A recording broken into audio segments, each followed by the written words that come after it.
And just like that, we're live. All right, Jody Knight. First of all, thank you for taking the time to do this.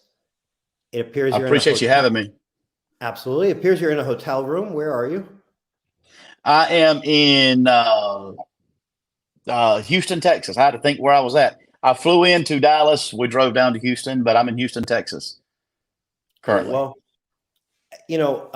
I suppose there might be someone out there listening or watching that might not know who you are or might not recognize the KDX logo on your shirt. So why don't we kind of start there and just kind of give me a little, just a brief rundown of, you know, um, how you got into the industry, like, how we got to today.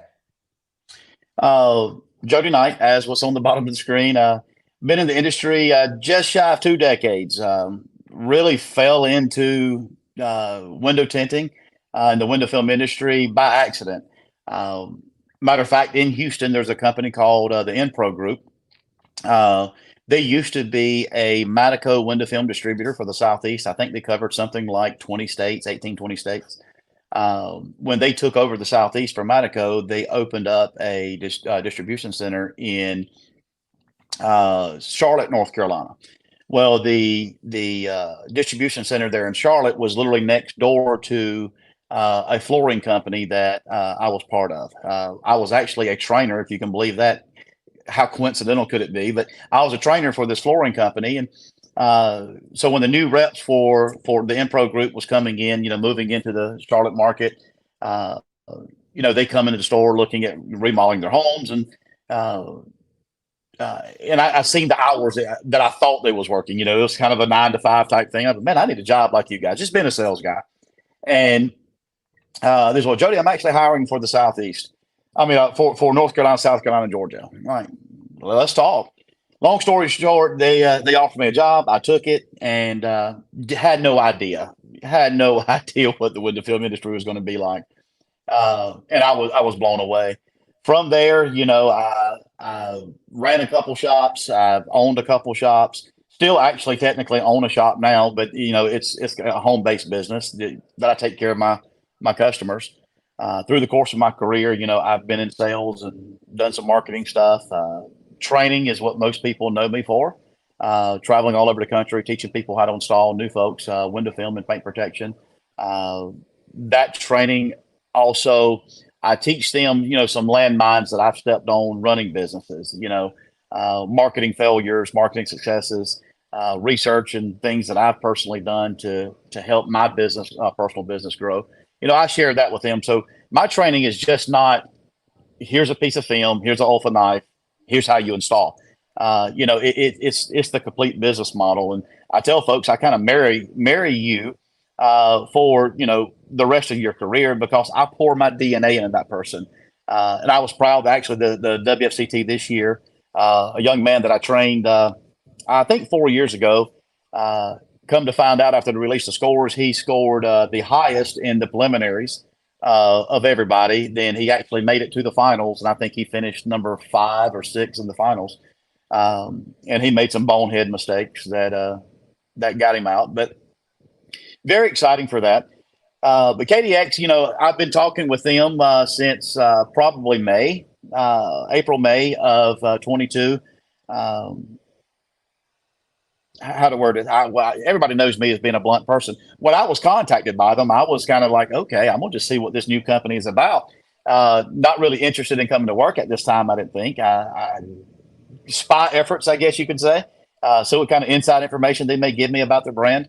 After meeting with the marketing director, meeting with the president of the company, um, they offered me a position, and I seen that it was going to be an opportunity to better myself, better my family, better my career, and hopefully take what I've learned over the last 2 decades, call it, and help others uh, position themselves to uh, pass the torch, so to speak. Um, Being able to build a film brand from ground up uh, to be what I think it can be. You know, So, taking over the titles of Director of Business Development and Employee Retention, taking over this job, it's a lot of responsibility. It's definitely a new path for me. I think you and I briefly talked about it a little bit in the past over a dinner, and I think you also know there was a little bit of nerves that I had in it as well. But after coming aboard, I could not be more happy with the decision I've made. I couldn't be more happy with the direction that we are currently going, and we have got some very exciting stuff coming up. So tell me a little more like about KDX as a company. You said ground up, but it's not necessarily a brand new company as I understand, right? Because I've seen them at WFCT years ago. That's right. They, so I guess if you could, kind of tell me a little more about. So KDX is, they've been around as a whole for 20 plus years. KDX is actually a thermal film manufacturer.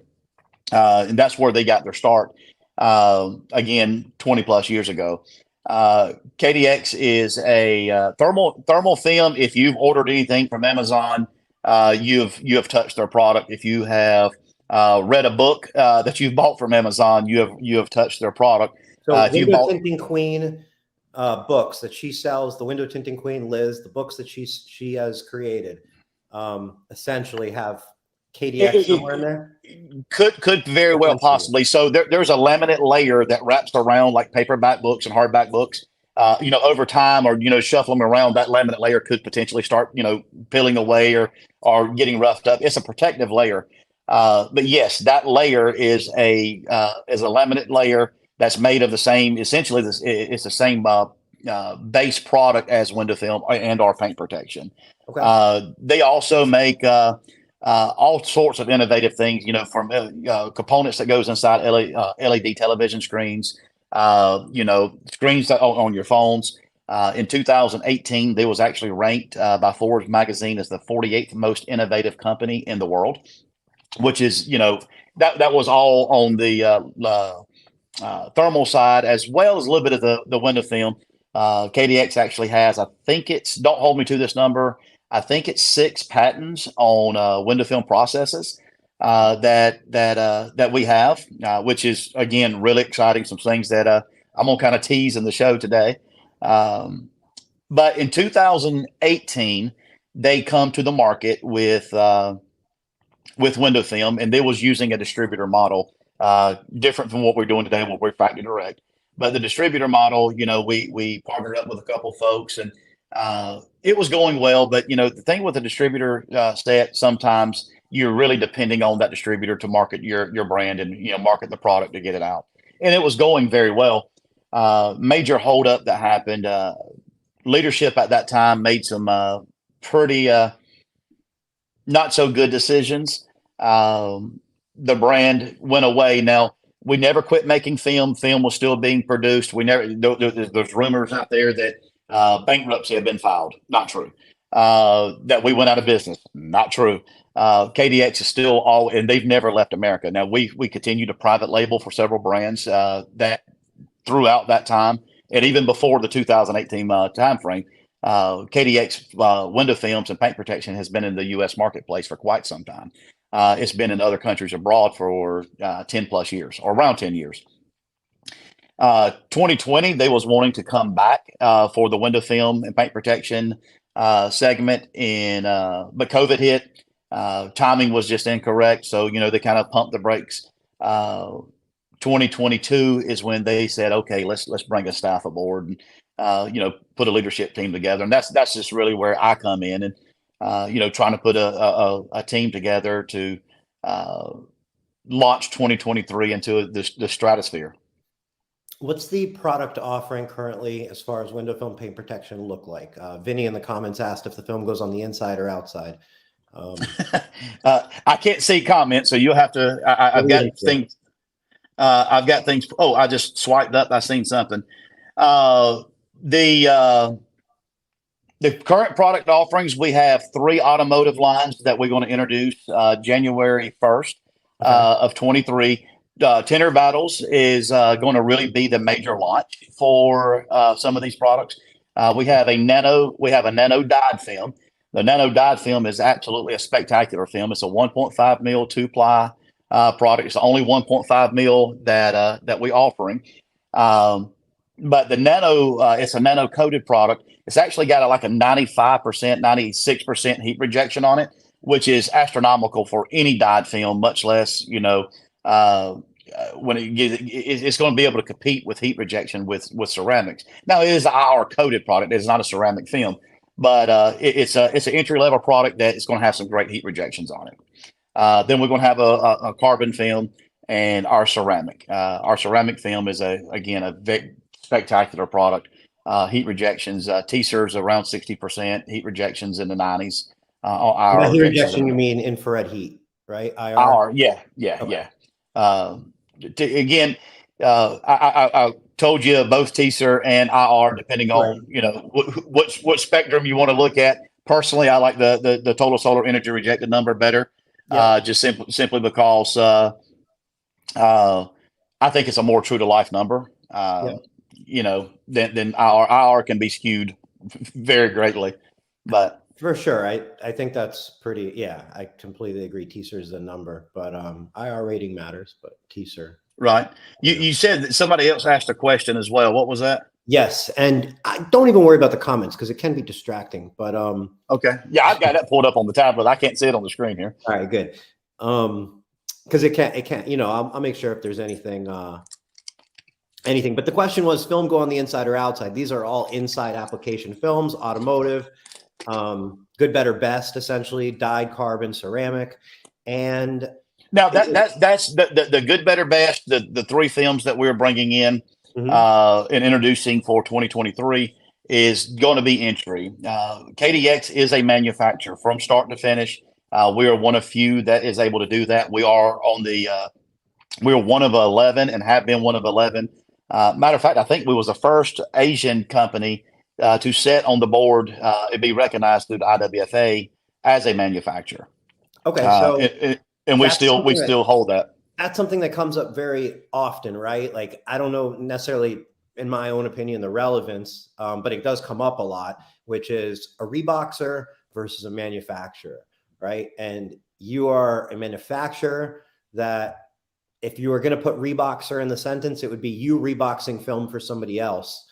Meaning white labeling it for other brands potentially, but you are a manufacturer. For those, that's extremely important that it's not a Reebox.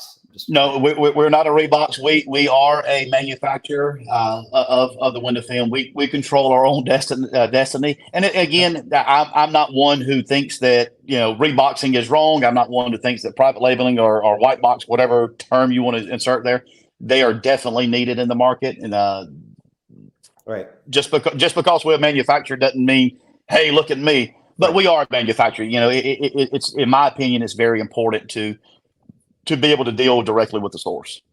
And then, do you carry any or produce any architectural films currently, or is that part of the offering coming out at Tinter Battles?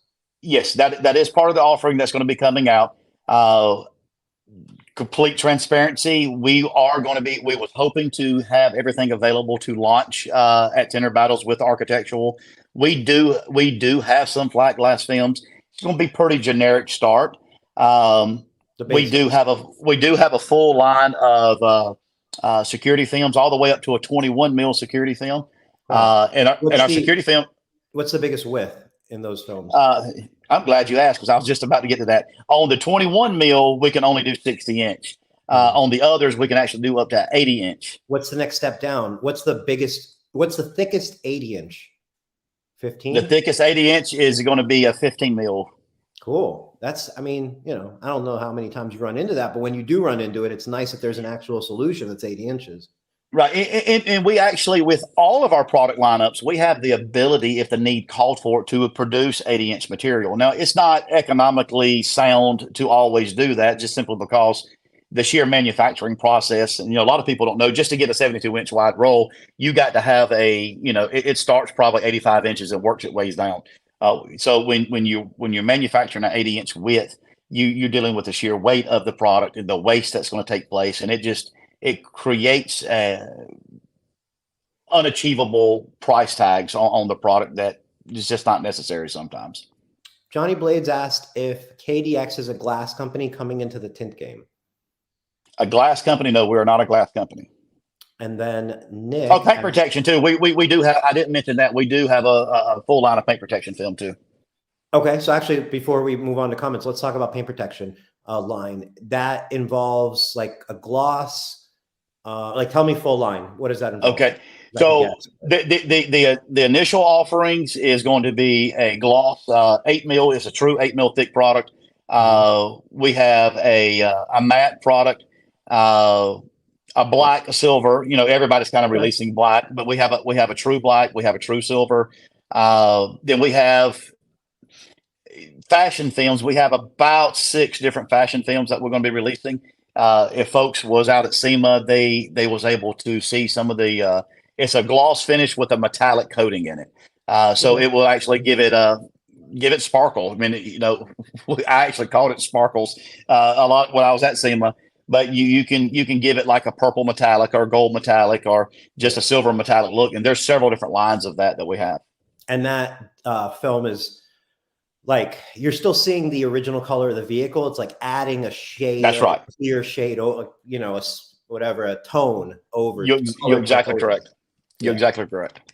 That's very cool. That's a unique way to customize, obviously. So yeah, it's pretty full line of PPF then. Yeah. Oh yeah. And again, we're looking at and testing several other products. And one thing KDX does, because a lot of people carry the stigmata, and I really hate it that it happens this way, but it's the nature of the society that we live. A lot of people look at, oh, that's just another Asian brand coming in, and you don't know what it's going to be. One of the things that I'd done before I even signed aboard with KDX, I'd done some extreme, I mean, out of the box, out of the ordinary testing, literally like putting some of the film on the inside of my wheel well of a car just to let it get the crap beat out of. Putting it on countertops just to see how it's going to react to all of my household chemicals, putting it on refrigerators and, spraying alcohol directly onto the adhesive. Our film is thick. It is very rigid. You know, it's a product that you typically got to use steam, but KDX has went above and beyond to ensure that we're not going to have warranty problems. Our paint protection film has actually been in the Middle East for about 6 years with 0 warranty claims on it. And if a product can hold up in the Middle East, it can hold up about anywhere. Great film. I really enjoy working with it. I mean, it's different because it is thick. It is rigid, but the rigidity that the film has, it's there for a purpose.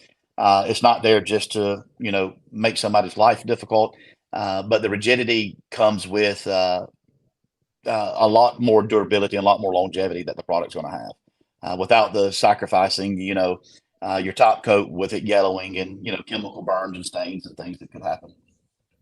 So, like, who do you see as, okay, there's a lot of different film manufacturers, distributors, and so on. And typically something that I agree with that's said by many is, there is no necessarily best.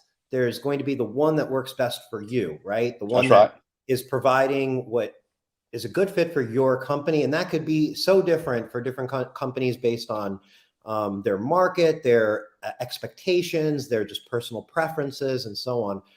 Who do you feel is KDX's customer or will be? What kind of shops do you feel like is a good fit? If somebody's out there going, okay, I already carry XYZ film. This sounds interesting. And I like Jody Knight. I know, I've seen him. I know him. He's a great guy. It's piqued my interest. Is there anything that stands out to you so far that might narrow down and go, oh, okay, that really might be I might want to make that move? Well, Eric, great question. And we have actually discussed this within the sales team a lot. Who do we want to target? Who do we want to go after? And luckily in the business that we're in, we do get to pick and choose who we want to do business with, just same way with the retail. And I think people should. I don't want our reps to sell just to anybody. I want it to be a partnership because KDX is relaunching, so to speak, because as we said at the beginning of the show, we have been around for a while and we're not a new company, but we're relaunching again is the correct way to say it.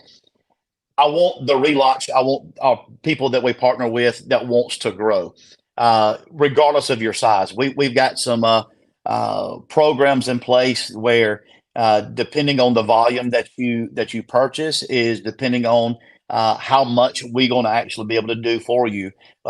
Something that's unique to KDX. And I'm very proud of this young lady. If you guys don't know her, look up Yen, Yan Inslee, Endsley. Miss Yin is a marketing graduate from the University of Houston, that we have on staff. I mean, she is full-time marketing person. She understands how to market social media. She understands how to brand a company and brand a business, in all aspects. So, we are looking at different programs, or we are putting in different programs in place where we can actually grow, not just our sales, but we can grow other shops along with us. Because by being able to do those sorts of things, we are building value in that person. We want to build them up, and like I think I'm sure you and I have talked about. I think it was at the beginning of your show before we actually signed on. That's where my heart and my passion is. I want to be able to teach people the landmines not to step on. Then with being able to have somebody like Miss Yen on staff that can truly build, the social marketing side of things, build the brand in such a way that it's going to be unparalleled to anything the industry has seen. So who was our customer? That was a long response or long answer to get to the point. Anybody who wants to grow, Eric, regardless of your size. Today, I was out visiting shops. I talked to a guy who was brand 9 months into the Houston market. He's a transplant from California. And when I was telling him some of the things that we can do and some of the things that our film can do, he was like, this is what I'm looking for. This is what I need. What does it take for me to be a part of? Is there buy-ins? No, there's no buy-in. Do I have to do this? No. Matter of fact, he's a Tint Wiz guy. I mean, as soon as I walked in the door, he had a Tint Wiz tape measure on his side. It's a very cool thing. Plug you for a minute. Before we even talked about KDX and what our film was, I seen the tape measure and I says, "Do you know Eric?" And I just assumed because he had the tape measure, he was at the tent competition. He was like, "No, wasn't able to go there because of my move and transition here." He says, but I do use Tint Wiz every day. He said, it makes my life so much easier. He said, I don't know that I will be able to do business that I do. And I'm quoting him. I don't think I'll be able to do the business that I do today if I didn't have Tint Wiz, helping me out, to push out my business that I do. MJ Window Tinting is the name of the company, by the way, in Houston, or Humble, Texas, actually. Cool. Well, I mean, there's nothing I could, I love hearing that sort of thing, and I'm so glad. Yeah. But, so that's my customer, Eric. Mm-hmm. The guy who is buying, $150,000, $200,000 a year, that still needs that helping hand, or wants to offer a different product, to get a different market edge, where, they may be using a film that could be overly saturated in our market and wants to take a different angle, and we can step in and fill that void. We're not coming in asking for 100% of somebody's business. Give me a shot. I'm pretty sure people is going to be pretty happy with the result. Jordan asked if it was hard to shrink. You mentioned it's a thick film earlier. Is it hard to shrink? So the carbon film and the ceramic window film that we have is a 2 mil thick product. And traditionally speaking, most 2 mil thick films are pretty difficult to shrink. I can 100% guarantee you and unequivocally say that it is not hard to shrink. Matter of fact, one of the things that I was working with Carlos today, the Texas Squeegee, that was such a good time and an awesome experience. And just a little teaser. Yeah, there it is. We shot a little bit of video. I was telling him about what our product can do, and he was like, "That's pretty interesting." Actually, I think he actually said it was tinteresting. Definitely it's interesting. He said that's pretty interesting. And so before we started shooting some of the video, I was showing him how our film is a multi-directional shrink. So, traditionally in the market, all window films, you got to shrink, to the top and bottom of the factory edge. Our products, you can actually not only shrink to the top and bottom of the factory edge, but you can also shrink it to the left and right as well. So very unique perspective that brings to the window film market. If people are coming to Tender Battles 2023, come by, check it out. You will be blown away. When I was showing it to Carlos, he looked at it and he kind of raised his eyebrow. He says, "This is very interesting." And of course, I seen the wheels turning. What kind of angle could this be played for? The marketing side of things, but the shrinkability on it. The video that we're going to release hopefully by Friday.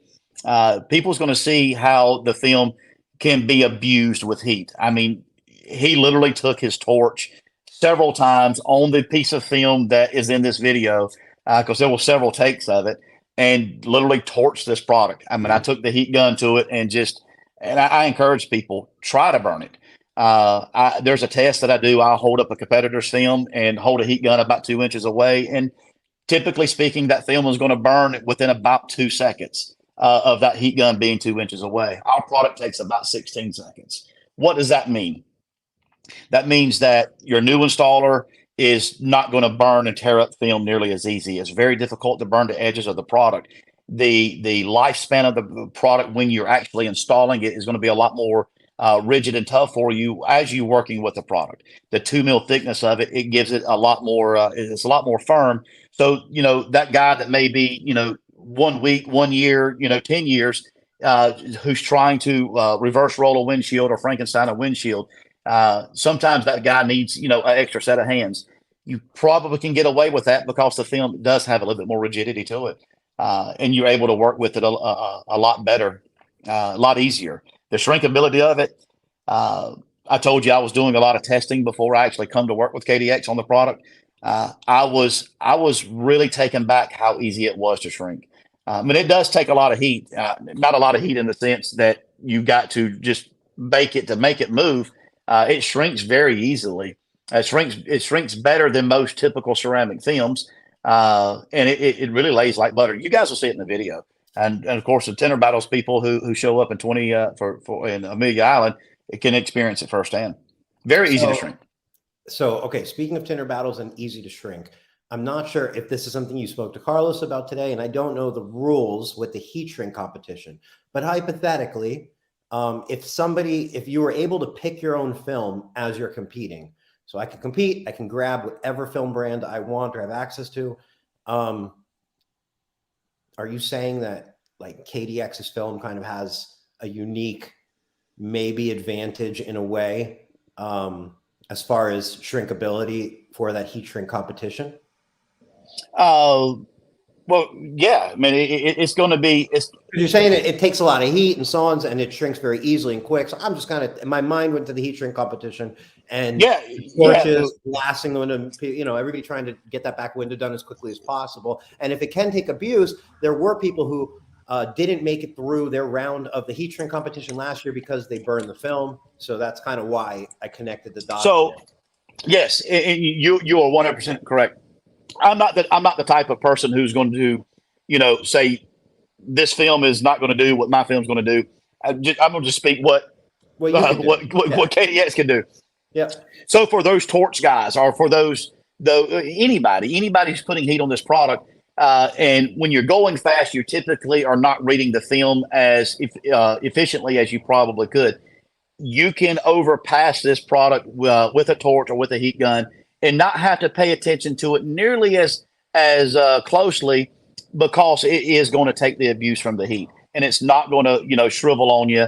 And if you're working into a top corner. So when I was talking to some of the guys there at Carlos's shop, I used the example of like the Chevrolet Silverado windshields, like the 2015-16 models. When you're shrinking the tops of those windshields at the very top corners, a lot of times they tend to want to bunch up on you. Well, the great thing, you can put the heat on it. Then right when you get to that very end, you can switch that film, turn that film sideways and shrink it out to the side, and it completely lays down. Carlos even made a comment. He said, this will make the C6 and C7 Corvettes, pie. Sure will. I've not tried it on a C6 or C7 Corvette yet, but I am actively looking for one. That way I can put it to another test on that particular product. So will it give somebody an advantage? Come by the booth. We're going to have film there. Cool.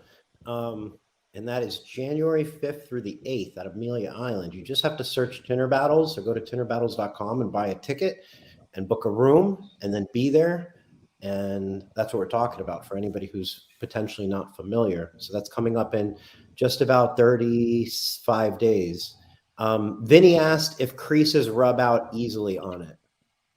Yes. How's creasability? So with dealing with a thicker film, creasing, can you get a crease out? Yes. We done it today at Carlos's shop. I intentionally rolled the film, put a crease in it, put it back down, blew a little bit of heat under it, like you pocket shrinking. Put a little heat on top, put a bubble. You can get a crease out. Will it get out as easily as, some of the thinner films? Probably not as easy, simply because it is thicker and you are dealing with more layers of the product itself. But can you get creases out? Yes. But the flip side of that coin, because it is as thick as it is, you're not going to crease it as easily to begin with. Very cool. Tinner Battles. KDX is going to be there. Obviously, you're going to be there. Your film will be there. What is this? This is your first Tinner Battles. This is my, and I am stoked, dude. But yes, this is my first Tinner Battles. Looking forward to it. Told Carlos today. When Carlos and the Texas Squeegee first come out, with me being, kind of an older school guy in the game, and I was taken back by his persona a little bit. I'm like, what is this guy doing? Who is this Texas Squeegee flipping a handle around? But when I said that I still have a tint business. It's a home based. I don't really advertise it. I do have a Google listing. I don't even think I got a Google review, but I actually got a phone call and somebody asked me, he says, I'm wanting this. I seen a guy on TikTok that's, with a torch and is talking about ceramic film, or might have been YouTube or something. And I'm like, yes, sir. He said, now I want to get the ceramic film because the way this guy talked, do you offer that? I'm like, yeah, I carry a ceramic product. Now you're not going to use a torch like that on my window, this big torch gun. I said, no, sir, I'm not going to do that either. At that point, that was, I guess about 2 years ago. At that point, I'm like, this guy's on to something. I'm in a little small country town of South Carolina.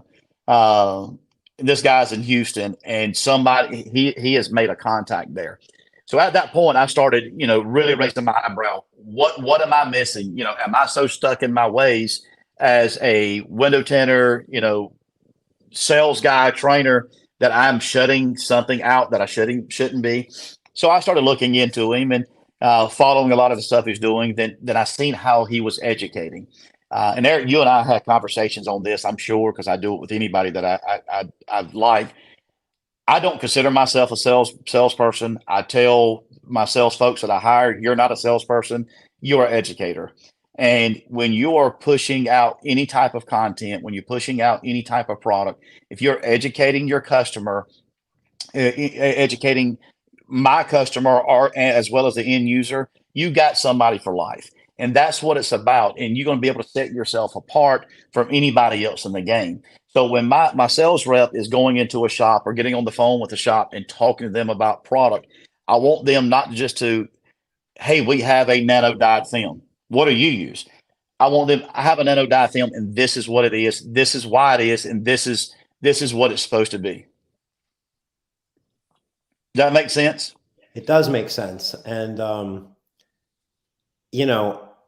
I think the path that you just described, your path to tintertainment, is one that is probably similar for many people, in the sense, like, your first reaction is potentially years ago is, what the hell's going on here? But quickly you start to see what's going on here. And right, the first Tinner Battles around that time, really, like what Carlos was able to achieve on his own YouTube channel at that point, before even the first Tinner Battles happened, was already a great accomplishment, because he really has a great YouTube channel that I think has fueled his business, and I'm sure has fueled many businesses around the country, knowingly or unknowingly, because people see the content and they call their local tint shop. But beyond that, like since then, Beyond all the community aspect, the learning and the networking and everything that's come out of it, there's the sheer numbers that the videos he's created have been able to reach. And an Right. example of that is, I don't know if you happen to see the rose gold video that on its own, it's an architectural film. That video on its own was one of a handful of videos that he's done this year that I feel like got at least 500,000, if not a few million. Some of the videos got 10 million plus views, but that I don't remember the exact view. I think the rose gold one that he told me last night or showed me last night at dinner, not to interrupt, but I think it was like 789,000 Was that views. the original video, or was that the one that was now reshared by a separate independent? Right, that's what I'm saying. I think he showed you the reshare, and that's where I'm going with this. Is the videos on their own, when they came out months ago, were getting hundreds of thousands to millions of views. But this content is not only continued to be viewed on the internet, but it's actually then being reshared by other accounts. And one of the accounts that just reshared it, when I looked at it earlier, was, like you're saying, around 700,000-800,000 views. It had like 1,400 or 1,500 shares and some amount of 100 comments. Now, the thing that really is like the views, because those views are views. That's people watching it, listening to it, and seeing it, and hearing it, and learning about it. Right. And then the shares, because views are views, and they're very important. But then you're telling me, not you're telling me, but the stats on that video are showing that over 1,000 people that watched that video felt the need to share it. They were so captivated by rose gold, which is bronze window film. Okay. By the way, it's my favorite film. And it's a beautiful film, especially for if you have, like, depending on the scenery, depending on the where you live and the aesthetics and so on. But it's not one that I would say like ever blows anybody like out the water, like, or at least thousands of people or millions of people. And he's been able to package that film in a video for it to do that. And it's not just what he's done, but as people like yourself recognize that value, I feel like it just fuels that more. And what he does and what other people in the industry do as well, because of that, has this exponential ripple effect that I think is beyond powerful. Right. And you know, as far as content's concerned, I am nowhere near the level. It never will gain the level that he does. But what he does, as far as the content on social media and that sort of thing, that's what I've always tried to do, and that's what I try to teach others behind the scenes through my training. And that's showing people, you know, how to push product out and how to, look at the window film industry from a different perspective. And that's really what I love about him and you and, Jason Omalowski, how this industry really over the last 2 years, and I know you and I have had this conversation, over the last 2.5 years, it has truly started to change. And it's changed for the better, where, there's not so much, fighting between groups and group tinters. We're coming together and for a common goal to build one another up, and brand barriers and boundaries have been broken, where, tinter battles coming up, all these brands, of trainers are coming together. I love KDX, and that's the brand I promote, and that's the brand I'm going to support. But we're working together, to educate and to build the next generation up. That's what, in my opinion, that's what it's all about. Is because I want to be able to leave this industry. I was talking about Mr. Bill Burke today. I don't know if you know Bill Burke or not, or if you ever met him. Bill was one of the founders of the IWFA. When I went to his funeral, I sat there and I was thinking about, some of the things listened to some of the things that he's accomplished, in the window film industry. That's the pinnacle, And if I'm able to leave this industry better than what I found it, or, give it to one person, like the gentleman that I spoke about that competed in the tint off this year. The guy's, I don't want to say he's like my son. He's old enough to be, or he's young enough to be my son. They competed in the tint off this year. Personal friend of mine, love him to death. He does a fantastic job with what he does. But, and I hope you don't mind me sharing the story, but he called me up. It's probably been a year ago. He said, Jody, I want to thank you, and I'm mad at you at the same time. I was like, okay, that makes no sense. He says, you need to come out to Nebraska and kick my butt for not getting me to sell window or ceramic film before now. I said, Bud, I almost called his name. I said, Bud, I've tried to push you to that for a long time. I'm not going to, try to twist your arm. He said, he says, but thank you. He said, if I didn't listen to you and your process, he said, I wouldn't be putting, I think it was close to $200,000 additional income in his pocket and not doing anything different. He's not increasing his workload. He's just simply offering a different product in a different manner. And he lives in a little smaller town. Then, being able to pass that torch to somebody like him. Then I got a personal friend of mine. He's actually, well, was on here. And I'm going to call his name. I don't care. He can get mad at me or not. But Trevor McGee. Trevor's a personal friend of mine. I've seen him grow. Now, he's got an outstanding business as a whole. I've not done anything to grow his business, but I've seen him grow in the window film side of the industry, that he is truly making some great paths to better himself and to better his business. That's the thing. And he's 28 years old, I believe. And I can see Trevor truly in, the next 5 or 6 years, turning a new leaf to being on the sales side and training. And he's doing training with folks now and teaching the next generation. And, by default, because I taught him how to lay film, everybody that he teaches, my DNA is part of that. It's ancestry, so to speak. That's where my passion is to teach this new or old, regardless of your age, but the next generation up to leave this industry better than we found it. And if we do that and what you guys are doing, and if I'm able to be a small part of teaching that, man, I have won in life. I have won in that. That's was what defines my success, is seeing those folks succeed. I don't know where I got off on that tangent at, but there you go. Well, well said and super accurate. And, I think everybody just kind of, like, not everybody, but the reality is everybody has their role in making that happen, because everybody's part of the industry. So whether you're vocal or not vocal, whether you're a trainer, or, just running your shop or whatever you're doing, everybody's having an effect on the industry, because they're dealing with customers. Those customers talk to customers. They're dealing with their brand and so on. Right. So, we all play the role, and it all comes together to be what it is. And like you said, and like Jordan said in the comments, the relationships in the industry are so critical to success. He said, when you surround yourself with great people, you want to be great.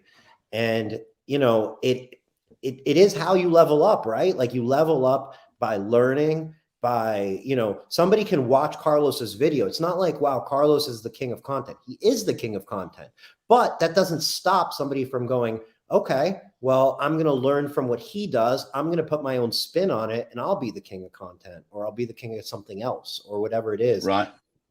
But seeing it, being around it, learning bits and pieces from each other, that is the leveling up. And it's exciting how quickly that's all like growing and happening in this industry, both because, well, I'm sure the internet plays an enormous role, but it just seems like the world wants window film more and more, right? Like, it's not just everybody collaborating. It's people are waking up to what a great product it is, both for their car and for their home. Obviously, paint protection film. Another thing that is been tremendously valuable and impactful for all these new cars that are coming out. And they're synonymously tied with, like, EVs and some of the most popular rallies and some of the most popular cars. It all comes together for a very, very positive time to be in this industry. 100% agree. I mean, I back when I first got in the industry, we had Tint Dude on forum, and that's kind of what was the beginning source to it. Was that day and times Facebook group, and still not a lot of people played with that forum even, to see folks starting to use and utilize the platforms that's out there today to brand themselves, to brand industry, to grow industry. I mean, it's unheard of. Back when I got started doing what we're doing today, I mean, you would have to sit down with a VHS player and record it on the VHS tape and produce it 10,000 times to send it out. and hope that it was going to get played and not damaged in the heat and whatever. But the industry has come so far in the technology that is behind window film. Window film globally is God, what, a $10.3 billion a year industry, if I'm not mistaken, my numbers on that. And the North American market is almost 50% of that market share. And when we're able to take that market share to the masses and truly educate them, man, we all going to make just big piles and stacks of money. It's great. I'll preface this by saying, of course, an acceptable answer is none of your business. But has it come up, I guess, whether it be with KDX or maybe just your own personal feelings on it, but like, what would you see as the biggest challenges for the industry, for the window film industry in the next 3 to 5 years? Like, is there anything that stands out to you as a potential challenge, like something outside of the opportunity of just growth and profit that you think could either be maybe a bump in the road for the industry, or something that, I don't know, maybe a little uphill battle to get over? Does anything stand out, or nothing at all? There's nothing that truly stands out. The big thing is the economy, and that's any business. That's not just the window film business, but because we have always, the window film market has always positioned itself in it's not a necessity product. You know what I mean? You don't have to need it to survive. You don't have to need it to live. You can't eat it. You can't breathe it. You can roll yourself up and sleep with it, I guess. But, it's not going to do a whole lot for you. It's not a necessity item. It's a luxury item, so to speak. So when the market drops, what is people going to do, and what is manufacturers and film brands going to do to position themselves to be different or be better? And what the bump in the road is going to be with the economy is how you're going to be able to put your foot in the ground and pivot from that. And that's where the strong, so to speak, is going to survive. In my opinion, Eric, and tell you a little bit with KDX. That's why we have got together, Yen and I, we have talked about different strategies of what we can do to set people apart, because, if you're not planning 5 years ago, you can plan for the next month and you'd be okay. But right now, you got to plan for the next 6 months and your next 12 months, because you don't know what the economy is going to do. How can you plan for that? Well, you can't just market to car dealerships, because what's happened to a lot of these shops that just target solely car dealerships? Well, through this COVID crisis, they've run out of cars. This put a lot of guys out of business, unfortunately. So who can you market to? One of the things that I've always done, I've tried to think outside of the box. Car dealerships are great. That's volume that's going to be there in some facet or another, as long as cars is being made. But why not go after dermatologists?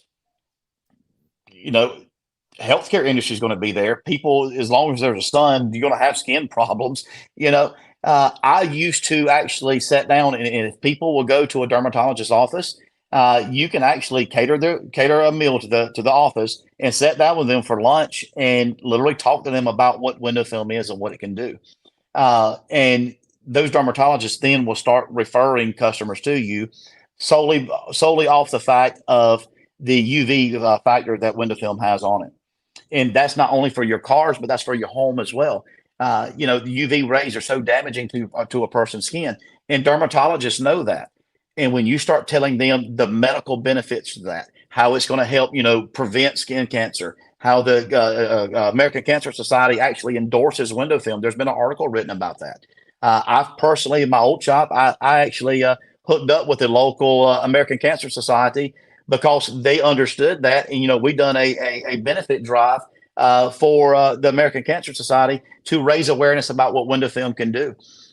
So that's things that shops can do to pivot in a time when the economy is going to start going downhill. They can pivot to another sector, because healthcare is going to be there. Healthcare is not going to go away. We're always going to have it, right? Ophthalmologist is another avenue that people can go after. That has always been very beneficial to me and my businesses that I've had.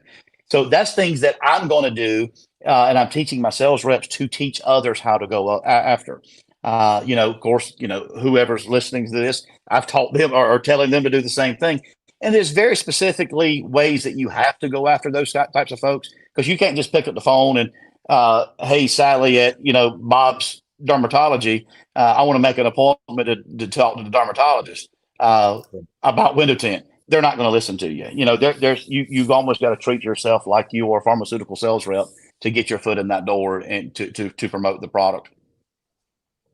So over the last 20 plus years you've been in the industry, you've obviously been in a lot of shops and you've done a lot of training. Is there anything that stands out to you that you see consistent amongst the shops that are able to hire and staff versus ones that maybe struggle with adding staff to their shop? Is there anything that kind of stands out as like the successful shops that have staff seem to have in common, or something in common where the shops that seem to struggle with that also have in common? Yes. And I've seen this not just in recent years, but I've seen this over the course of my career. When you're having staffing issues, I think it's very important to think outside of your traditional, this tinder's been tinting for 20-year installer. I've always been, and maybe it's because of my training background, but the installer that's always been best for me is the one that I bring in off the street that knows nothing about the industry, knows nothing about film, and I could teach them Jody Knight's window tinting's way of installing. That's my employee that I can make do. How can I word that right? I'm branding him the way I want him branded. Does that make sense? Is that coming across correctly? He's not bringing in bad habits from, well, we used to do it this way at this shop. Well, cool. You're not working for them anymore. So, a lot of times, installers get so stuck into, I've done it this way for so many years. Just like me, I got stuck in the old school ways, and I almost turned down the thought of somebody like Carlos doing something different. Business owners get so stuck in, I need somebody experienced right now. I think it's best to slow down your business and grow, let somebody grow with your business, slowly to grow, to be able to turn out the work that's needed and necessary. Then bringing this guy in that maybe only going to last the season for you. You start building, appointments around that guy, then he dips off and leaves you, for the next greatest thing. There's a place for all those folks, but I think it's best, the troubles that most shops have is trying to build their business around, this guy's been around for a long time, and those guys are great. But I don't think it's hard, in my opinion, unless that guy proves himself, 2 to 5 years, you don't really need to build your business around that guy. But if you bring in, and I was telling my sales rep, her name is Jessie. Her and her husband actually own a shop in Dallas, Fort Worth. And I suggested to them, go after like a drug rehabilitation center. Those guys need a second chance. They're going through the steps. They are graduating a program. And once they graduate, there's a lot of places that won't hire them because of their past drug usage or, criminal history that they have. And those guys are going to be so grateful for somebody willing to pay them a good wage to teach them a trade. And they're going to stick, that's going to be somebody that's going to be loyal to you for as long as you're in business. And I think that's a sector that a lot of people, this is not window film industry, this is any industry.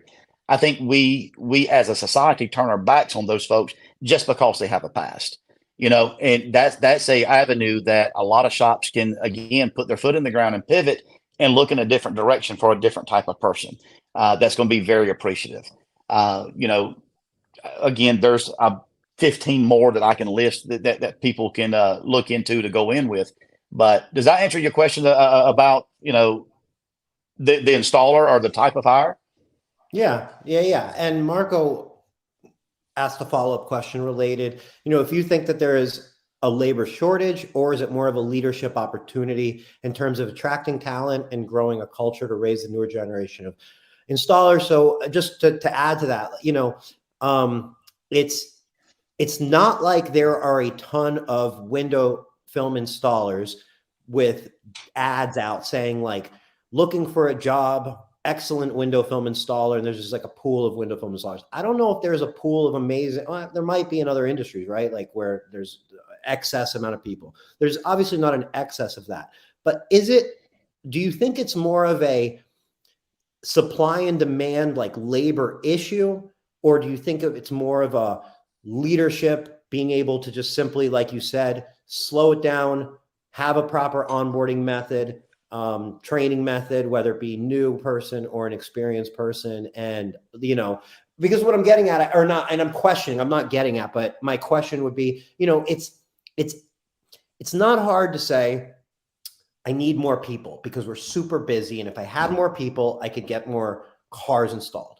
But then, right, you also potentially hear from the same people, hypothetically, maybe in the wintertime, we're really slow.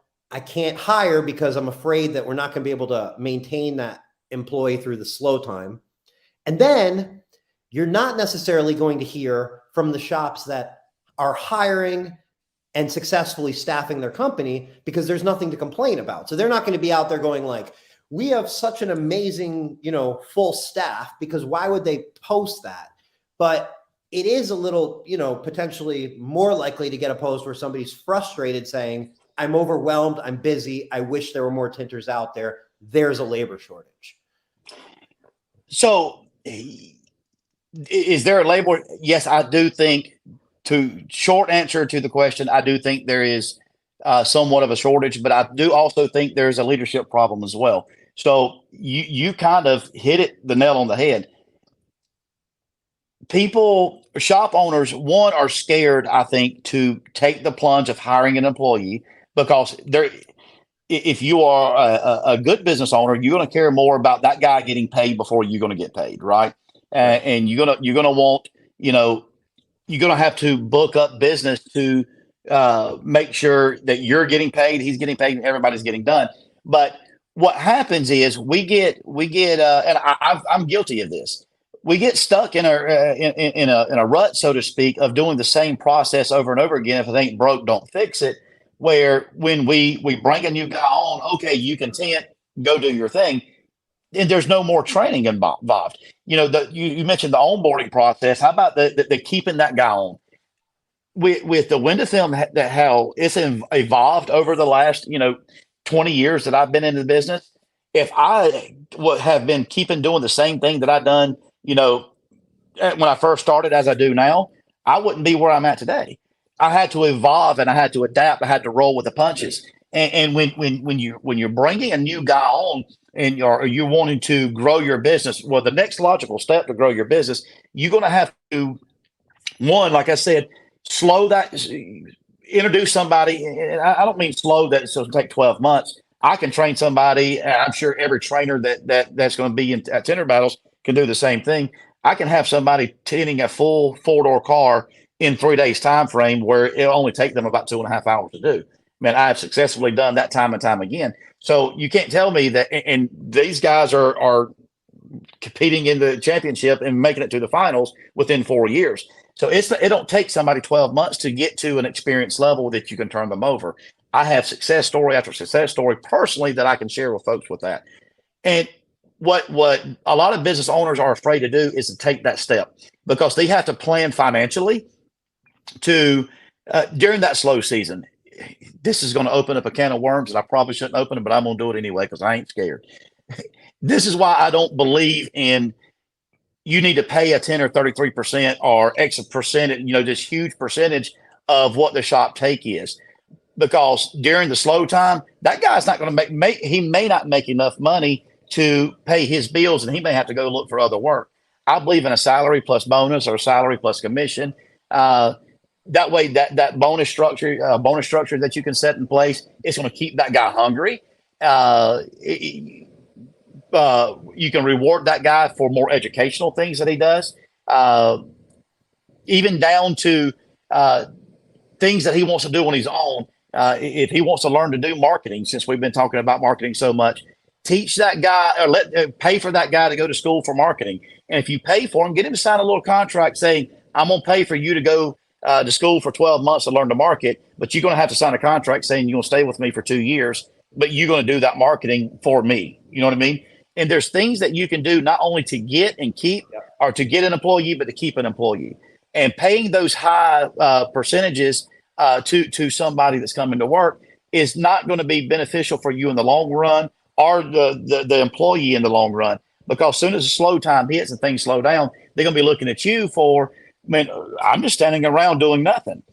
Right. Whereas if you back off, and again, there's been, I know people, and I've paid them, $75,000, $80,000, $90,000, $100,000 a year as an employee that wasn't making a percentage of the ticket. Right. And again, this is a can of worms that a lot of people, I know some people's not going to agree with me on, but I've seen the success pattern with doing a salary plus commission or salary plus bonus, and it keeps everybody happy. And when the business owner is able to plan for, in the South, we typically have about 2 months of slow time. Well, you just make sure you're putting up about 6 months worth of pay aside to pay that guy during the slow time. That way you ain't got to cut his hours. You ain't got to lay him off. He's still there, getting him to do, sweep the floor, mop, paint, whatever. That's that guy or girl is an employee that is on payroll to do what you need them to do. And that might not just be window tinting. That person, here's a company van, here's, $50 to put in your gas or in the gas tank. Go out and hand out business cards. That's things that, you can push this guy to do, just do grassroots marketing, so to speak. And that's where people fail to, in my opinion, they fail to capitalize on, Eric, is the growth and to build up the employee, not just from the start, but throughout the process. And I think that's where turnover rate starts to take place and turnover rate starts to happen, because everybody from the top to the bottom and everybody in between gets so used and get so stagnant with their day-to-day activities. The business owner feels like he's got to get involved to go tint windows. Well, that's not what you hired. That's not what you should be there for to do. My buddy Trevor, we pick on him all the time, that he sits in his office doing nothing. And but he has his business set up in such a way where he can go take, 30 days off, not off, but he can leave the office for 30 days and his business is still going to run. Why? Because he's put the appropriate people in place. He is invested in training with them and continuing education, so to speak. And he can sit back remotely, watch what's going on, see accounting that's taking place. He can do all his advertising. He can sell and promote his brand while the business is still growing and building up. He's built it. He's laid the foundation correctly, so that train can keep plugging along. He is the example, in my opinion, of what a success story should be. Chris Robinson in Georgia, Chris Brooks down in Florida, those guys, they laid that foundation out. And that's why you got the Chris Robinsons able to do the business that he's able to do. Buddy of mine up in North Carolina, Keith does that same thing. He's able to build the business. He built the business that he has because he's laid out the foundation. And once that foundation gets laid for the business and for the employees, it's going to be able to, you're going to be able to build the brick after brick after brick, and it's going to be able to continue to go. So I don't know if that answered Carlos's question or your question, but it's not a shortage. It's not only a shortage in help. It's not only the employer. It's a combination of both not doing what they supposed to or what they should do to build and grow together. It's got to be uniformed. Walmart didn't get to be Walmart overnight. And, they had to build and grow and structure in such a way to get them to be the massive organization that they are today. Tint Wizdom didn't get to where it is today unless they laid the foundation. You laid the foundation for this business years ago, and you have built it to be what it is today. And shop owners has to do that same thing. It won't come overnight. It's going to come just a little bit at a time. And, it may not take 6 months. It may take 12 months. It may take 12 years. But if you build it and build it correctly, you will be able to have a business that you can pass down to generation to generation to generation. What I'm hoping to try to do with my son within the next 12 months, actually. Anyway.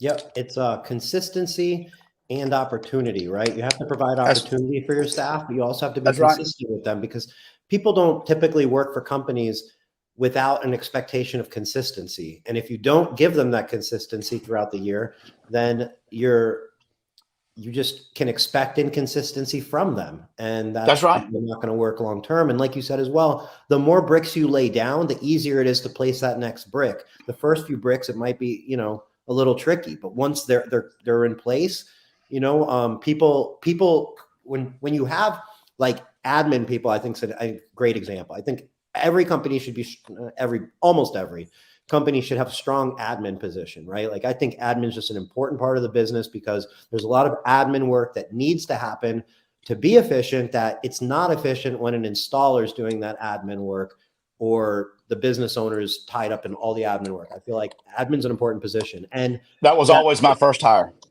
And right. And that first admin is the hardest one, in my opinion, because if you have a great admin, so that's why I recommend 2, not just 1, because if you have 1, the second one is easier to bring on, train, and have consistent, because they're able to see the example of the first admin.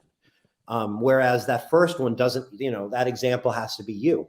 And that's why I always recommend 2 admin. And then if 1 leaves, you have another. You can't be without an admin, because if you have 1 admin and that admin quits on you, or moves out of the country, or whatever ends up happening, you have no admin, and then you're going to pull your hair out because your business was relying on an admin. So 2 admin are important.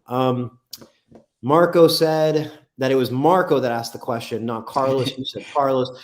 They're identical twins. I've seen that. It's easy to confuse the 2, but I thought that was just I called. I talked to Marco several times, over the phone, and of course several times at SEMA. And I bet you I called him Carlos 10,000 times, and he'll look at me and smile. It's Marco, and of course I've caught myself.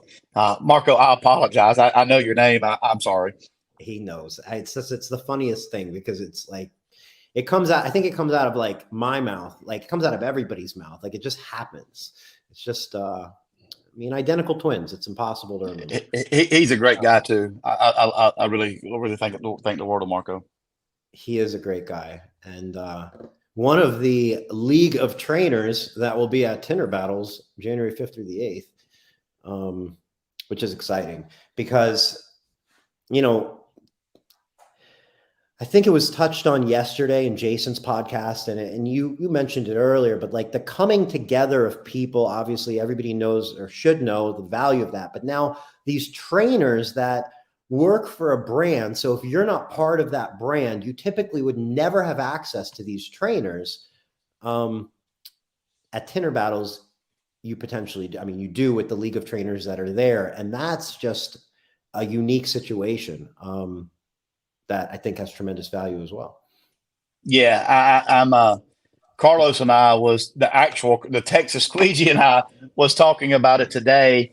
How often are you going to have so many installers under or trainers under one roof who is not looking, really essentially almost covering up their logo and teaching somebody and training somebody a new step, a new way, a new idea, again, for the greater good, to build the industry in a way that we've not ever seen. This is an opportunity, for young and old, veteran and rookie and anybody in between to come together and learn. I know I'm going to take things away from this show that I'm looking forward to learning myself. I'm looking forward to working with Marco and working with some of the other people to see what I can learn, because I know I'm far from the best. I don't tell anybody that I'm the best. I know I'm the best. I'm just kidding. But yeah. Go ahead. No. Go ahead. I'm looking forward to being under the same roof with a lot of these guys and working with them hand in hand and seeing what they do and their approach and to really achieving the same end result, because we all, build that brick, or put those bricks together differently, as long as the structure is the same at the end, so to speak. That's what matters. But I'm looking forward to that. Anyway, you was about to say about Tinter Battles. Oh no, Tinter Battles is one of the places where there's nothing wrong and with saying I'm the best, because that is I just think that's a fun place to go in without that humility. Totally Yeah. accept. I have been around Carlos today. My ego is busting through the roof right now. Yes. I broke out my judge's gavel and was able to slam it down on the hood today. And Carlos was like, I was like, dude, are you fine with this? He says, yeah, dude, this is going to be great content. We So see the yeah, judge's gavel there. We see Carlos with the flamethrower, and then in the background, it looks like there's some film on that windshield that might have been hit with the potential. yeah. Hopefully, the flamethrower, not the gavel. The film may or may not have had a whole lot of torch on it. I think the projected release time for the video is going to be Friday afternoon. December 2nd, day after tomorrow. I think so. If Miss Yen is watching, she might get mad at me, but I think she's going to try to release it sometime Friday afternoon. Some teasers about what the film is, what it can do, and how the Texas squeegee really put it to the test. It's going to be a good time. He told me he's getting the tent sheriff on his team. I'm just kidding. He didn't tell me that. I'm starting trouble. But He's definitely it's talking shit then, unless you're just referencing last week's Tint Wisdom. that was so fun. But yeah, there's Trevor commenting there. He'll be fine. Trevor's a unique guy. He'll be a good one for you to talk to, man. Trevor. Let me tell you a little bit about him. I'm proud of that guy. I'm going to marry. How about that? I'm going to be marrying him and his fiance, I think, in August of 23.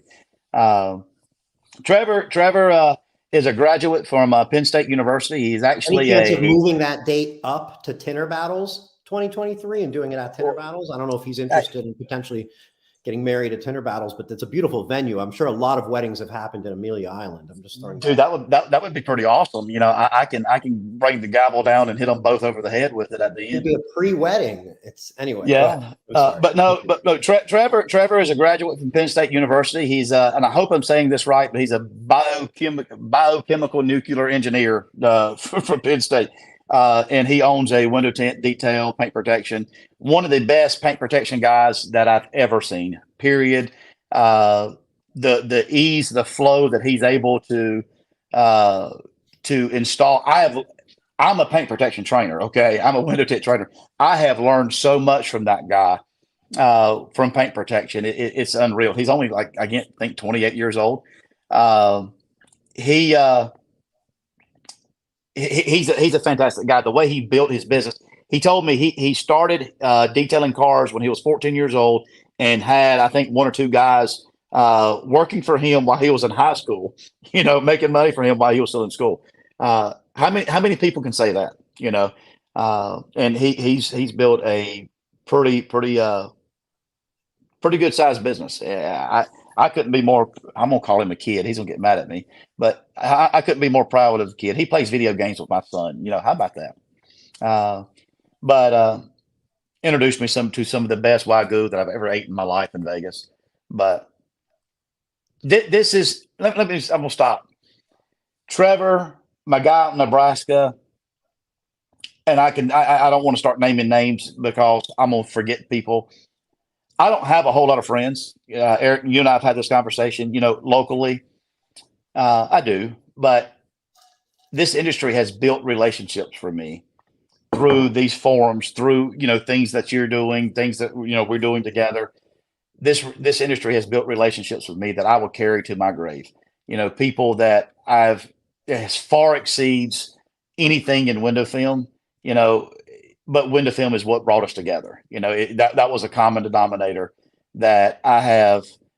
Again, I will take to my grave that I can just about land in about any state and any city and give a phone call up to somebody that I truly care about, and somebody that I've sat down with you and you've almost seen me cry over I think I may have actually shared a tear over my dog. But you know, that's things that I will never forget, never take for granted. That's what I love about this industry. Yeah. Well, I look forward to meeting Trevor, and congratulations on the upcoming, well, the current engagement and upcoming wedding. And that's really unbelievably awesome that you'll be marrying them. Yeah, I'm honored that he would ask me, and he's marrying way above his league. You know, his wife is a beautiful girl, and Trevor is not. But I hope he's listening. I'm gonna get a phone call after this. He's definitely in the comments, so for sure he's hearing you and plotting whatever retaliation. Yeah. Anyway, let's move forward. Okay, so Darren Shaw mentioned in the comments, great job, Eric and Jody, great info. I'm considering hiring, but I just find myself doing a couple cars a day. I make so much money and enjoy working alone. It's tough to make the swing, and I'm in Seattle, in the Seattle area. So I think like the reason that comment really hits, like it stands out, and I really want to address it, is because, you know, we were talking about hiring and admins and so on. It's not for everybody. It's not like a what's better than that. It's a different business, and like there is a tremendous value. Like I think it's an absolute great business to not have a single employee, not have any employees, potentially not have any overhead. Maybe, right? Like you could be totally mobile. You could do flat glass totally mobile. You could be even Do it from your home. Right. You could be doing it from your home. Like there is nothing, like zero wrong with that, and there's zero like this is better than that and so on, because they're different. Like he said, he's making so much money and he enjoys working alone. If you enjoy working alone, don't hire somebody. That's right. You're not going to enjoy it, and then you're going to have shit to manage. So to me, it's kind of like juggling, right? Like it's if you don't want to juggle, like that's perfect, because this is such a profitable industry and you can make such boatloads of money, and it can be such an amazing lifestyle industry, a lifestyle business. But if you're wanting to, you know, have those balls in motion when you're not at work, or pass it down to someone else, and if you're wanting to take that out of your hand and start that juggling process, then an admin, in my opinion, can be one of potentially the best places to start with that hiring process. And if I can echo what you were saying there, I mean, if you're working alone, like to work alone, and if you want to bring somebody in, I think it's best to bring in somebody who can answer the phones, work, you know, do a lot of your administration, you know, book appointments, and introduce them to the other side of things. Because if they're handling the front side of your business, you can still sit in the bay and do your normal tinting that you enjoy doing and doing it by yourself. But you'll be able to increase your workflow because you have somebody up front talking to all your customers and doing that sort of thing. But if it's something that you're considering, you know, we can send me a message. You know, I'll be glad to talk with you more about it offline. But why do you want to bring somebody in? If you enjoy what you're doing and you're making a bunch of money, what's the reason of making that step into management? Because nobody's going to care about your business as much as you care about your business. Nobody's going to tint a window as good as you are to the standards as you are. So you're going to have to some degree, kind of relax some things, especially out of the gate, to get somebody to a level that you're confident and comfortable with to do a car and let them out. Somebody just said delegation is a powerful tool. They couldn't be more correct. But you've got to be able to delegate and take your hands off of it. You know, it's like giving somebody $100 bill. You can't give somebody, it's not a gift if you're keeping your hand on it. You know, you can't allow that child to walk if you're constantly putting training wheels on them, you know, and putting bumpers up everywhere to keep them from falling. You've got to be able to delegate and let go. Yeah, because it's, you know, it's like you said, what's the reason? At the end of the day, I believe, you know, for the most part, business is about, you want to find fulfillment, you want to enjoy your day, and you want to make a lot of money, hopefully, right? That's right. You know, some things that may come in and go, okay, like, you know, things to consider. You could be a one-person operation making plenty of money, extremely happy, and you may still want to consider adding staff and an admin and an installer because you say, well, what happens if I get sick? What happens if I break my arm? What happens if I want to sell the business? What happens? What happens? And those are reasons that you may consider not doing what you enjoy the most or what's easiest, but you might step out of that box and go for it. But at the same time, those aren't necessarily things that, you know, are what everybody thinks about or worries about or needs, or it's all dependent. So happiness, profit, and man, one of the shortest paths to big profit in window film is not having overhead and not having staff. That's right. You know, when you do get those staff members, it's not only important to keep them and to put out good work, but it's important that you're making a multiple of money on that staff member. You should be making a multiple. So you should know this person cost me approximately this, and I'm able to make this amount of money in gross sales, and that turns into this amount of money in profit. That's this. You have to look at people as the profit that they're going to help contribute to the company. If you want somebody on your show that will and can break what you're saying down, Trevor has his business broke down, if I'm not mistaken, to the minute of what an employee cost him. I know he does got down to the hour, but his business has got to turn X amount of dollars per person for him to make the income that he needs to make, from a break-even point to where his goals are set. And you know, he has probably got that section of his business better together than anybody that I've ever seen. The guy's he's a nerd, but he knows, he understands, and he knows that backside of the business. That's why it looks like he's never working when he's sitting in his office, you know, calling me 48 times a day and wanting to talk. But I'm joking. But I love Trevor. But he has his, he knows that side of the business. Anybody who wants to learn that, reach out to Trevor, make him do something. I know he will teach you, and I know he will work with you. He understands how to calculate those numbers and do it, and he does it better than anybody that I've ever seen. So something that we kind of talked about earlier that I wanted to just make sure we can get out there was a suggestion that for those who don't know, Google AdWords. So like we were talking about potentially like whether you have slow time or maybe you have a staff member and they're going to have some free time. And one of the ways that you could fill some of that free time in a way that's going to benefit your business is literally just directing them to Google, like the AdWords certification. And there are multiple levels of certification you can go through, all online, all straight through Google. You're not buying a ebook, or you're not signing up to some masterclass. Like, this is from Google, and they will teach you exactly how to run Google ads. So it's like a self thing. Like if you say, hey, I will give you an extra $500 when you graduate with your level 1 Google AdWords certification. Here's the website, go for it. In a couple of weeks, you end up with somebody who has a very good fundamental understanding of Google AdWords and then can run your Google AdWords.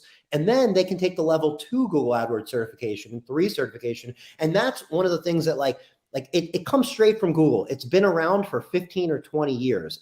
It works. It's self-run. It's a place that you can train your staff or yourself like as cleanly as possible. You know that it works, and it's right there and it's accessible. But you'll find that even people who offer Google AdWords as a service often aren't Google AdWords certified. And you don't have to be good. I was never Google AdWords certified. I'm not saying it's a prerequisite, but it is a fast track to understanding Google AdWords, which, who as a business owner wouldn't like to have some control of their ads with confidence that they're doing it correctly. And again, that all goes back to, doing continuing education with your staff. It don't always have to be 100% window film related. There's people in the business that I've not only done the training for, but I have a couple booklets that I've put together that this is window film, or this is residential commercial. You understand paint protection, you understand automotive. Let's talk about, another aspect that you can build your business, and I send them over this booklet that I've written. It's not great. It's not, grammatically correct. I am from the South, so I say everything backwards, and I type worse than what I talk. But, they can understand, how to build these things. And I even have a test at the end of this booklet for people to take. That's all continuing education things that employees can do with their, or employers can do with their employees to continue them grow. But also, hook up with a manufacturer. If you're a manufacturer or your film supplier is wanting to invest and grow, get them to put something together. I know we at KDX, we are going to have, hopefully before the end of the first quarter of the year, we're going to have a plan together where not only can you become, KDX certified installer, but you can become a premier partner and be certified as a premier partner. What's that going to mean? Well, it's not going to mean, well, you buy X amount of dollars in film, and so we're going to give you this partnership. You're going to have some knowledge-based tests, not just about our product, but as an industry as a whole, where we know that you are promoting yourself, the company, your company, the industry, and most importantly, KDX, in the correct light, in the correct way, and educating folks. And that's education that we can build together. Going back, coupled with your question you had earlier, what is KDX doing? We don't have enough time left in this day for me to tell you what all. Hopefully, we're going to be releasing a lot of it in 2023, but we can't, throw a wad at all at one time. But we have a lot of things coming up that is going to help people grow. Cool. Well, it's like, it sounds like it's just getting started, and and it's really, really cool that Tinter Battles is only 30 days away, 34 for 35, whatever it is, and KDX will be there. And what better way, if you're interested, or even if you're not interested but you're interested, to be there and be able to talk to you in person, touch the films in person, and it's just exciting to see what where this goes. Yeah, I agree. I'm excited. All the trade shows that I ever attend, a lot of times I'm locked up in a cabinet somewhere, not being able to talk to no one and not being able to see and, truly know what the trade shows are about, or what being able to interact. Yeah. I will officially announce to the world that I have resigned from judging the WFCT for 2023. I'm going to be working my booth and, trying to help in that regard. But I lost my train of thought. What was you asking? I've done good up until this point. Tinter battles. Tinter battles. Yeah, go ahead. Or do you need a refresher? Yeah, go ahead. Okay. Tinter battles. Wait, I actually don't know where you were going, but we were talking about Tinter battles coming up as a good opportunity for people to get more of a taste of KDX and so on. And WFCT, you retired from being a judge, because I would imagine. Yeah, working trade shows. That's where I was going with that. I'm looking forward to Tinter battles, and being able to interact. You were saying that's where it come from. You were saying, people come up to me and talk. Please, I've been glancing over to the comments. I think it was Shady had said he would love to talk to me offline. Man, send me a message, send me a contact. I will talk more than what you probably would want to talk. But please send me those messages. If you're going to be at Tinter battles, come talk to me. Take up my time, because I am one of few people on this planet. I'm one of few people, reps in this industry, that I look forward to these trade shows, because it's we're able to get out from behind the camera, able to get from behind the phone, and truly put hand in hand with one another and get to know each other. Break bread with each other. That means a lot to me. I'm a retired, or I'm trying to retire from being a fat kid, but I love to eat. That means a lot to me, to be able to sit down across the table and have a conversation and break bread with someone, get to know them, not just their business, but get to know who they are, and just learn each other and grow together as a team. But yeah, if you guys want to talk to me, God, by all means, let's do it. I'm retiring from the judging part of it, so I'm gonna have a whole lot more availability at some of these trade shows to talk. Well, I'm not completely retiring from judging. I'm judging at Tinter battles.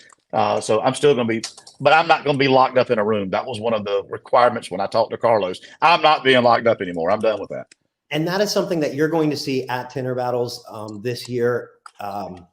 because it's your first year there, I think you're going to see that when you say like, hey, if you're at Tinner Battles, come and talk to me. Well, it's kind of impossible not to get to know everybody at Tinner Battles, because that's just the, excuse me, that's just the environment that Tinner Battles brings, is one of like, you talk to everybody, everybody's together. So it's not like, you know, I'm standing here, you're down there, and we barely got to see each other.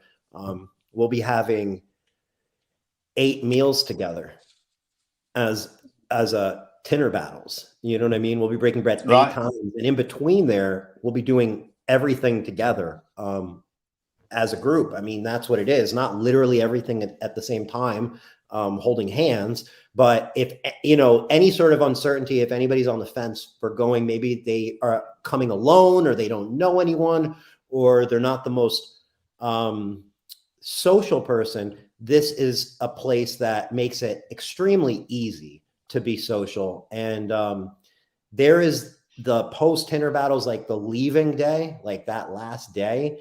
And that is, I promise you, that is a heartbreaking day, because after, in the past, after the experience of, you know, Tinner Battles, the 2-day experience earlier to 2022, and the year previous, 2021 at Mike Nord's shop, that leaving effect is definitely like, there's an emotion to it.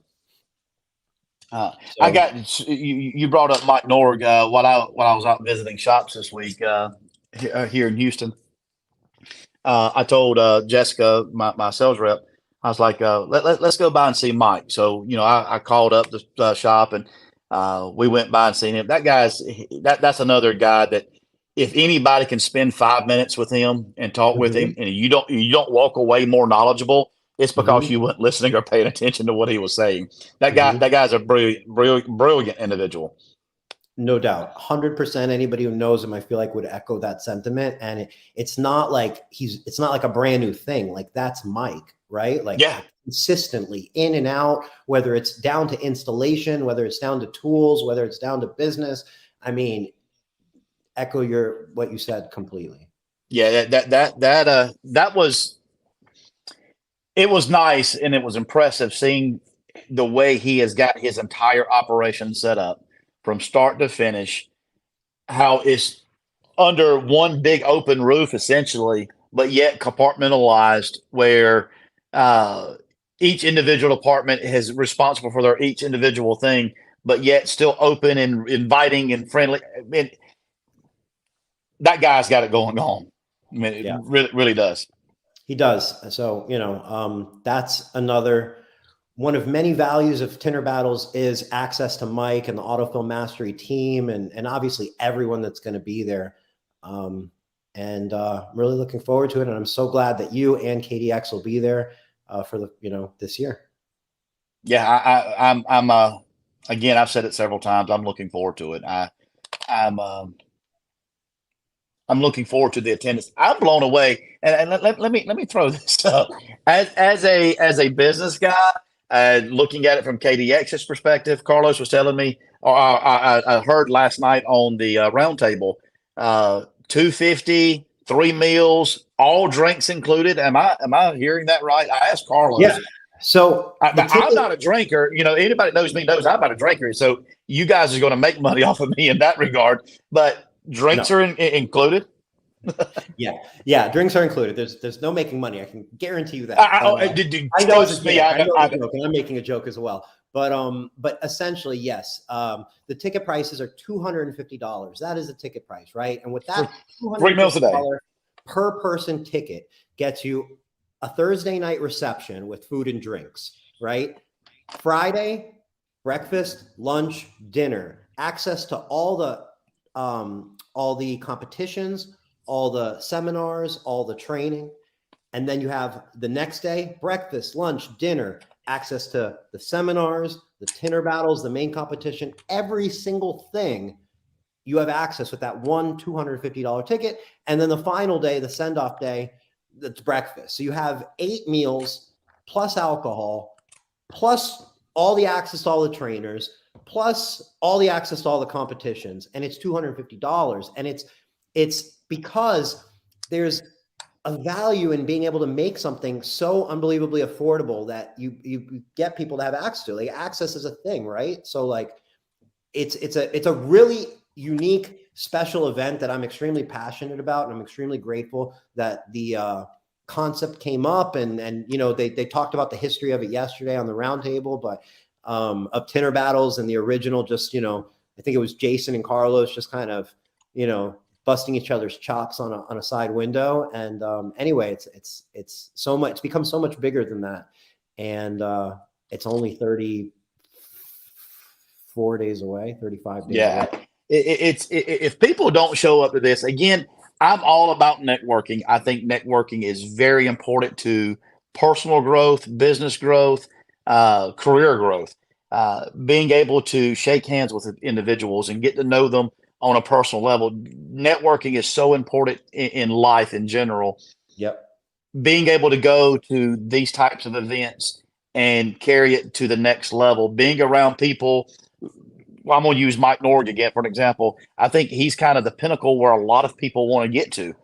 Well, he's not shy about telling you how he got there. He told me how he was 14, 15 years old washing cars, and how his dad was like, "You're never going to make money at doing this."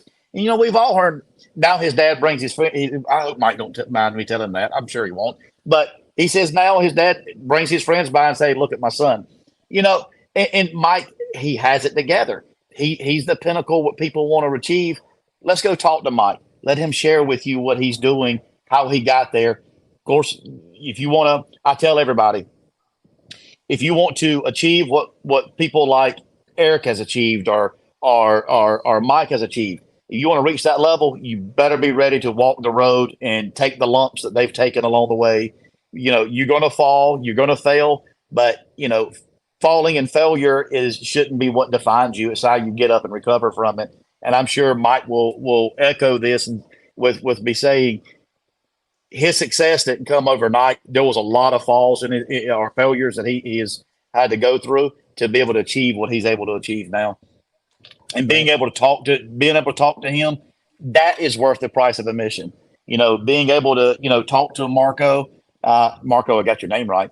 Being able to talk to Marco, that's worth the price of admission. Being able to, hell, come talk to me. You ought to pay me to be. I'm just kidding. But talking to all these folks who has paved the way, that's worth the price of admission.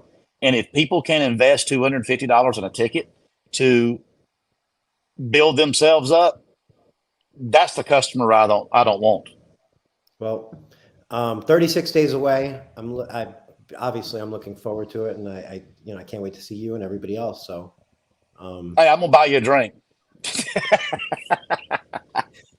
It sounds good to me. It'll be a cheap one because I'm a water drinker too.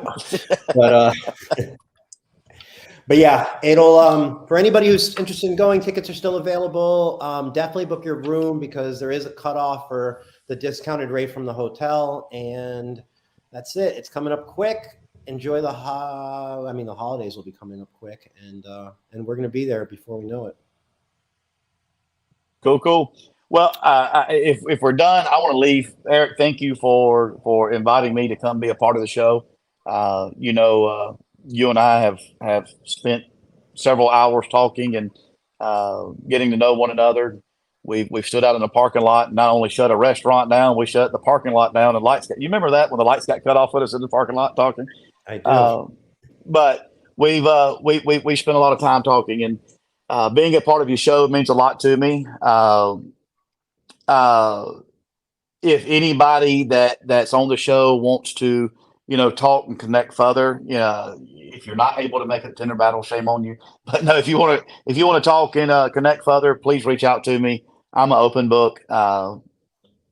Just understand I talk to people in all 50 states and the whole of North America. So, when I'm able to talk, I'll be more than happy. Thank you. And anything that I can do for any of you guys to help, please let me know. Randy Humphreys just sent me a message. Everybody do me a favor. Can I have a request here? Of course. Some people may know what this is. I didn't know what this term was until about 2 months ago. But Randy has sent me a couple waffle emojis, blue waffle specifically emojis, since I've been on this call. How about you send everybody send Randy a blue waffle emoji or just blue waffles when we get off here through Facebook. Randy Humphreys, uh, he'll love you for it. All right. It'd be my way of getting back at him. But anyway, thank you guys. I appreciate it. I mean, if anything I can do, Eric, let me know. Appreciate Jody, you. the pleasure was all mine. Thank you so much for taking the time, and see you in 36 days. Yes, sir, buddy. All right. And Bless you. well, I'll see everyone in just another week, next Wednesday. Have a good night, Jody. You too, sir. Thanks, everyone. Have a good night.